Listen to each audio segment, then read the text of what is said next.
오늘은 왕에게 구하기를 부끄러워하는 신앙이라는 제목으로 말씀을 나누겠습니다. 오늘 본문의 이 상황과 배경은 2차 포로 기환입니다. 2차 포로 기환. 페르시아의 아닥사스다 왕으로부터 조서가 내려왔죠. 그 내용이 참 멋졌습니다. 이방 나라 왕인데도 불구하고 믿음이 너무 좋은 모습을 봅니다. 에스라 7장 11절부터 28절까지 그 조서의 내용이 쭉 나오는데 이런 거죠.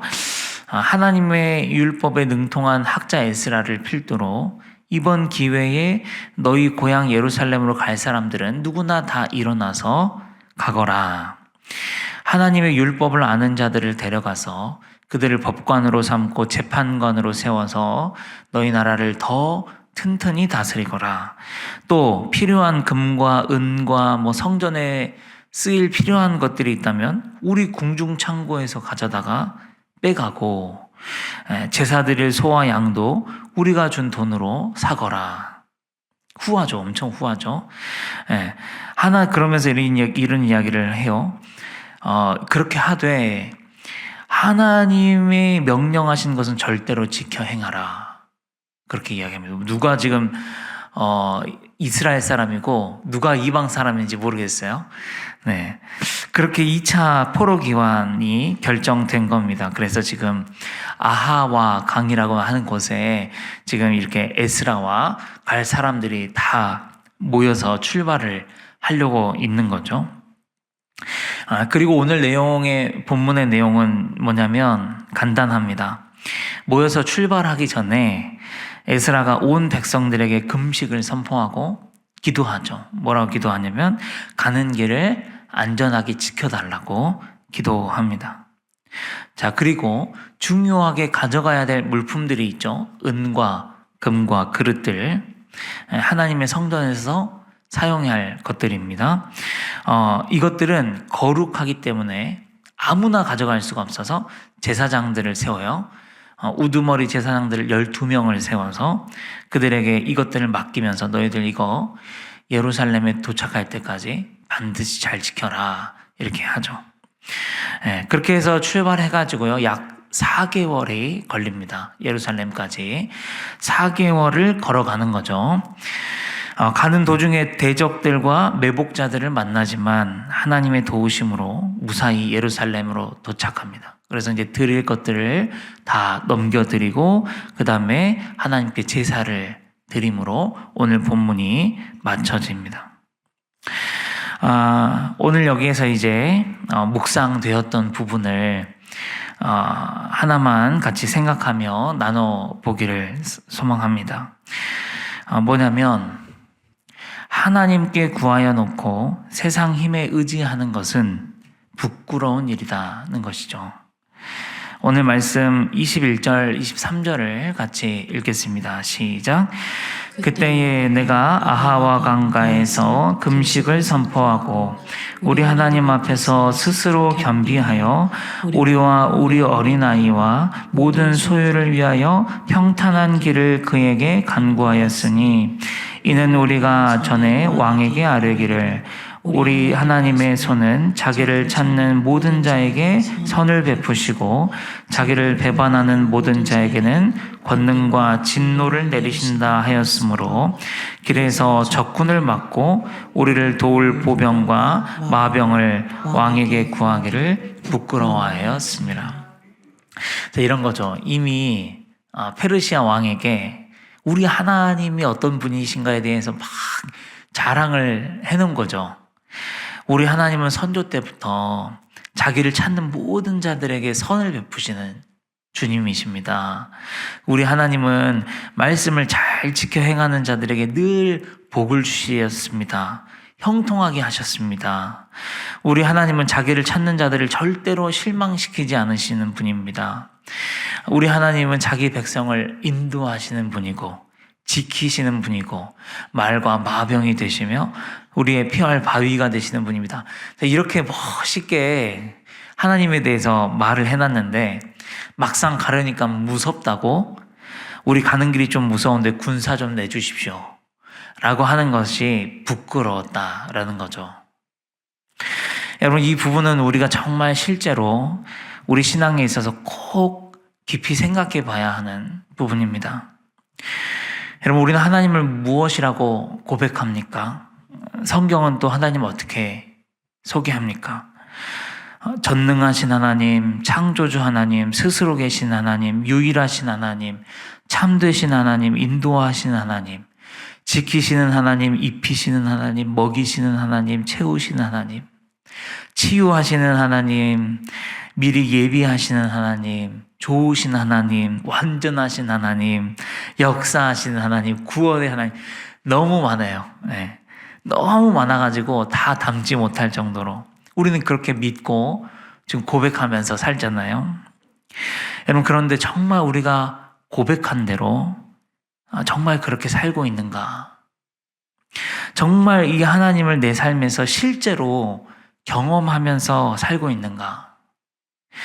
이 내 고백은 삶의 경험에서 나온 고백인가, 아니면 그저 그렇게 배우고 들었기 때문에 하고 있는 고백인가?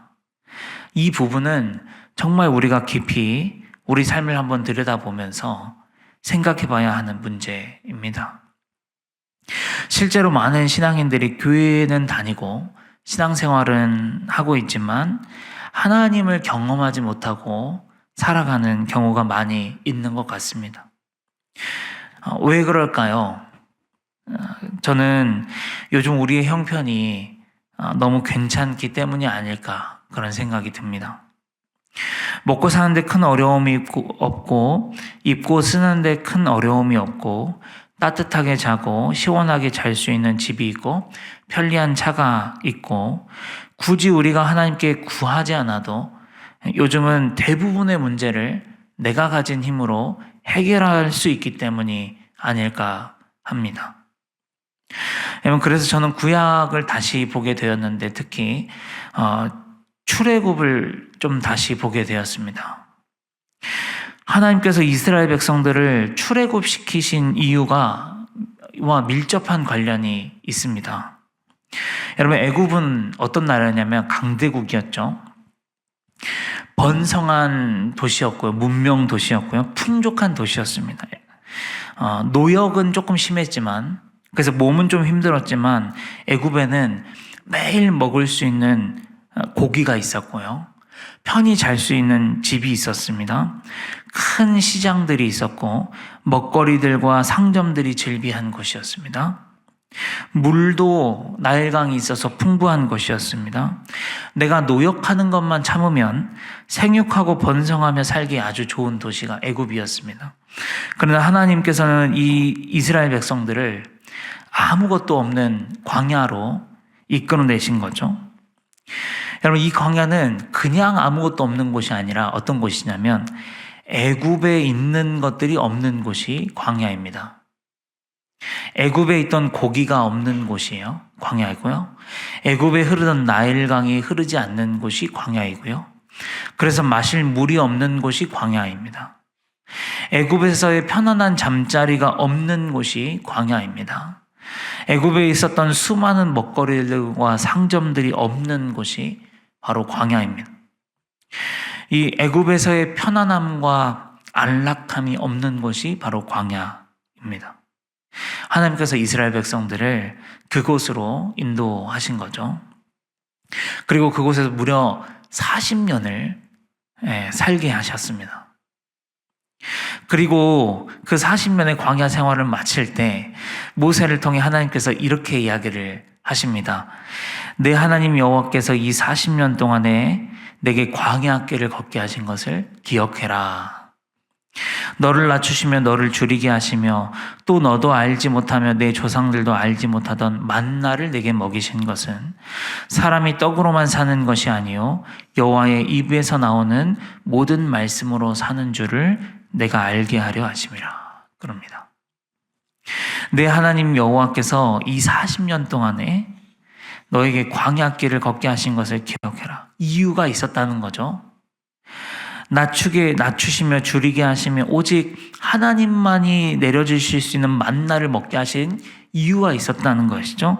그 이유가 뭐냐면 사람이 떡으로만 사는 것이 아니라 여호와의 입에서 나오는 모든 말씀으로 사는 법을 네가 알게 하려 하십니다. 그런 거죠. 여러분, 이 사람의 떡은 애굽에 있는 것들이에요. 애굽에 있는 것들, 세상에 있는 것들이에요. 세상의 고기와 세상의 힘과 세상의 권력과 세상의 풍족함과 세상이 주는 편안함이에요. 그런데 사람은 그것들로만 사는 것이 아니다. 뭘로 살 줄 알아야 된다는 거죠. 여호와의 입에서 나오는 말씀으로 세상을 살아갈 줄 알아야 된다는 거죠. 여러분, 이게 하나님의 뜻이었습니다. 이것이 이스라엘 백성들을 광야로 끄집어내신 이유였습니다. 그리고 이것이 바로 저와 여러분들을 하나님께서 자꾸 광야로 인도하시는 이유입니다. 그런데 여러분, 우리는 어떻게 기도합니까? 하나님, 제게는 왜 없습니까? 하나님, 저 사람은 하나님 안 믿는데 저보다 더 형편이 왜 낫습니까? 하나님, 저 사람은 저보다 믿음도 약한 것 같고 저보다 기도도 안 하는 것 같은데 왜 저보다 잘 되고 있습니까? 왜 저 집 아이는 저희 집 아이보다 잘 되고 있습니까? 하나님, 제가 도대체 무슨 잘못을 했습니까? 하나님, 제 인생은 도대체 왜 이렇게 어렵습니까? 꼭 다른 사람들보다 왜 저한테 그렇게 짓궂으십니까? 그러면서 계속 우리는 뭘 달라고 기도하냐면 세상을 달라고 기도한, 애굽에 있던 것이요, 세상에 있는 것을 달라고 기도하죠.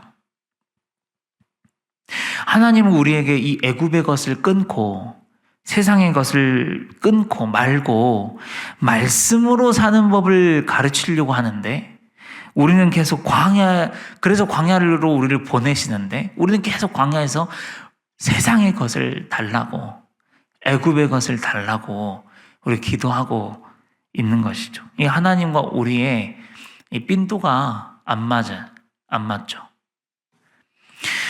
만일 오늘 말씀에서 이 에스라와 백성들이 에라 모르겠다 하고 무서우니까 페르시아 왕에게 가서 쪼르르 가서 군사를 요청했다면 하나님의 보호하심을 경험할 수 있었겠습니까? 못했을 겁니다. 왜냐하면 그 페르시아의 군대가 다 막아줬을 거 아니에요. 그렇죠? 하나님의 도우심을 경험하지 못했을 거예요. 그래서 그것은 오늘 성경에서 뭐라 그러냐면 참 믿음 없는 일이고 부끄러운 일이더라, 그렇게 이야기를 합니다. 그러나 그렇게 하지 않았죠. 그 일이 부끄러운 일이라는 것을 이 에스라와 백성들이 알았어요. 그래서 에스라와 백성들은 그 군사를 요청하는 대신에 뭘 하냐면 금식하고 하나님께 기도하였던, 그리고 길을 나섰습니다. 그리고 실제로 대적과 매복을 만났어요. 그러나 그 일은 더 이상 재앙이 아니었습니다. 그 일은 뭘로 바뀌었습니까? 하나님이 정말 살아계시고 하나님이 정말 나를 보호하시고 하나님이 정말 나를 지켜주시는 여러분 경험과 간증으로 변했습니다. 기도하지 않고 하나님을 의지하지 않고 나의 힘이나 세상의 힘을 빌려서 문제를 해결하는 사람은 절대로 경험할 수 없는 경험입니다. 그 사람들에게 재앙은 그냥 재앙일 뿐이야. 왜 또 나한테 왔지? 내 힘으로 여러분 이겨내는 사람들, 늘 세상의 힘을 빌려다가 이겨내는 사람은 다 이렇게 이야기해. 왜 또 나에게 왔지? 난 또 이번에 무슨 힘으로 이걸 이겨내야 되지? 난 또 어디 가서 힘을 빌려야 되지? 왜 이런 일이 나한테 왔지? 라고 그냥 그 사람들한테는 골치 아픈 문제일 뿐이에요. 그러나 무슨 일이 생겼을 때 내 힘이나 세상의 힘이 아니라 그것보다 곧바로 하나님께 나아가서 하나님께 기도하며 하나님을 의지함으로 나아가는 사람들에게는 여러분 그 일이 결국은 변하여 살아계신 하나님을 경험하는 체험이 되고 간증이 되는 것이죠. 사랑하는 성도 여러분, 우리는 어떤 믿음으로 살아가고 있습니까? 혹시 우리의 모습이 늘 어떤 문제가 생기면 왕에게 쪼르르 달려가서 군사를, 무서우니까 군사 좀 내주십시오, 이렇게 하는 부끄러운 신앙인가? 아니면 어떤 문제든지 먼저 하나님 앞에서 달려가서 하나님 앞에서 씨름하고 기도로 씨름하고 하나님 앞에서 기도로 해결해 가시는 믿음이십니까? 하나님 앞에 기도로 씨름하시는 성도님들의 믿음이 되시기를 축복합니다. 우리가 정말 그 하나님을 경험하려면 인간적인 우리 생각과 방법을 내려놔야 됩니다. 내 힘으로 할 수 있고, 요즘에 그렇잖아요. 내 힘으로 어느 정도 다 할 수 있고 세상의 힘을 빌리면 할 수 있어도 그렇게 하지 말아야 됩니다. 먼저 하나님께 나아가서 하나님께 기도부터 해야 합니다. 하나님을 의지해야 하는 거죠. 여러분, 똑같은 내 돈을 100만 원을 써도요, 하나님께 기도하고 나서 하나님의 음성 가운데서 100만 원을 쓰는 것과 기도함 없이 그냥 냅다 나한테 있으니까 100만 원을 쓰는 건 너무 다른 이야기예요. 그렇죠? 이 차이를 우리가 꼭 기억해야 하겠습니다. 자, 그리고 우리가 신명기 말씀을 한 절 더 보기를 원합니다. 우리가 아까 읽은 말씀 바로 다음 구절에 이렇게 되어 있습니다. 읽겠습니다. 이 40년 동안에 내 의복이 헤어지지 아니하였고 내 발이 부르트지 아니하였느니라. 아멘. 여러분, 이 고백은 뭡니까? 애굽에 있던 것들이 없어지니까 당장 진짜 나는 못 살겠다. 난 진짜 곧 죽을 것만 같은 거죠. 근데 그렇지 않더라는 거죠. 40년 하나님 말씀 따라와가지고 보니까 지지고 볶고 진짜 그때는 죽을 것만 같았는데 와 보니까 말씀대로 살아보니까 오히려 의복이 헤어지지 않고 발이 부르트지 않았다는 걸 경험한 겁니다. 사랑하는 성도 여러분, 이 고백은 애굽이나 세상 속에 있어서는 도저히 경험할 수 없는 일이고 고백입니다. 저는 저와 우리 성도님들이 이 하나님을 꼭 경험하면서 살았으면 좋겠습니다. 그러기 위해서는 제발 내 힘과 세상의 힘을 좀 참고 믿음을 던져야 합니다. 그러면 놀라운 하나님의 살아계심을 우리가 체험하게 될 줄 믿습니다. 예수님께서도 이런 말씀을 하셨죠. 공중에 나는 새를 보아라. 심지도 않고 거두지도 않고 창고에 모으지도 않지만 하나님이 기르시지 않느냐. 들에 자라는 백합화가 어떻게 자라는지 생각해 보아라. 자기가 스스로 수고하더냐. 땅에 무수히 자라있는 들풀을 보아라.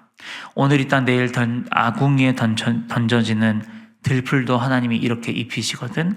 하물며 너희일까 보냐. 믿음이 적은 자들아.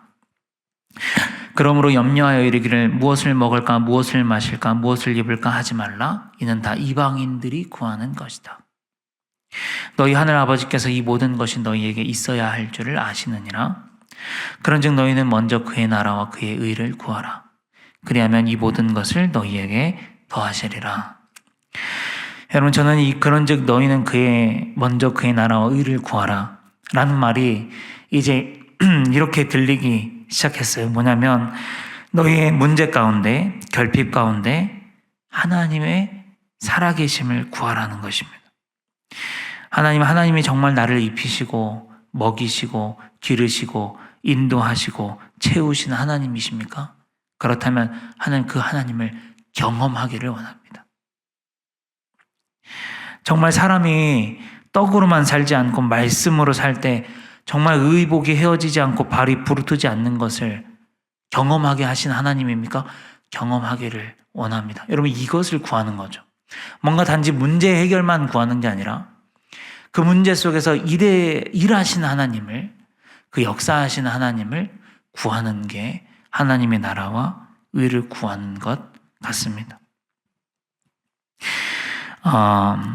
우리가 그래서 그렇게 하나님의 나라와 의를 구하며 살아갔으면 좋겠습니다. 그래서 처음엔 문제를 가지고 기도하러 들어가서 기도하면서 주님을 구하다 보니까 나올 때는 입히시고 먹이시고 역사하실 주님에 대한 소망으로 가득 차서 나오게 되는 역사가 우리 성도님들에게 충만하시기를 축복합니다.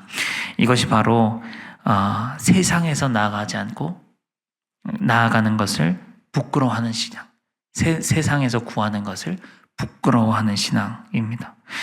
우리 성도들 모두 이런 신앙 되시기를 축복합니다. 기도하겠습니다. 하나님 아버지, 우리가 믿는다고 말하면서도 문제가 생기면 실제로는 바로 나의 힘을 사용하거나 세상의 힘에 쪼르르 달려갔던 우리의 모습을 회개하길 원합니다. 이제는 제일 먼저 하나님 앞에 나아가서 기도하며 나를 입히시고 나를 먹이시고 나를 인도하시고 채우시는, 그래서 우리의 발이 부르트지 않게 하시고 우리의 의복이 헤어지지 않게 하시는 주님을 구함으로 말미암아 우리가 소망을 얻게 하여 주시옵소서. 정말 그렇게 역사하신 하나님을 경험하며 살아가는 저와 우리 성도님들이 되게 하여 주시옵소서. 예수 그리스도의 이름으로 기도합니다. 아멘.